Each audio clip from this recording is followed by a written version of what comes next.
Récemment, pas mal de pays avaient proposé éventuellement de l'Office de futur d'avoir un quatrième pilier, pourquoi pas, sur la protection internationale, qui déjà figure très souvent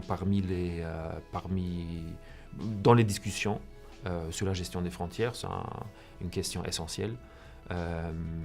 Comment traiter les demandeurs d'asile, les réfugiés à la frontière. Donc voilà, ça c'est éventuellement un sujet pour le futur. Nous devons d'une part les migrants économiques, des gens qui veulent migrer pour trouver un meilleur avenir finalement pour des raisons économiques, mais également les réfugiés, donc les gens qui fuient leur pays pour des raisons X et Y, en général politiques.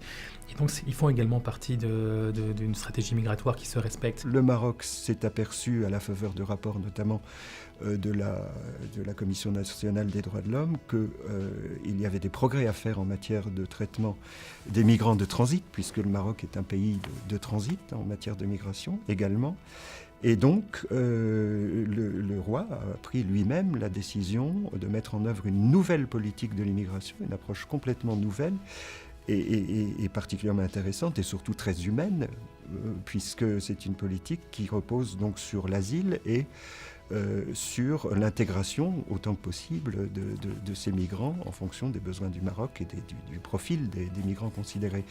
Et ça, c'est une approche extrêmement intéressante, mais c'est une très bonne illustration de l'importance de ce quatrième volet de la protection internationale, qui a été d'ailleurs également pris en compte dans la déclaration politique elle-même, au titre des objectifs du partenariat pour la mobilité avec le Maroc.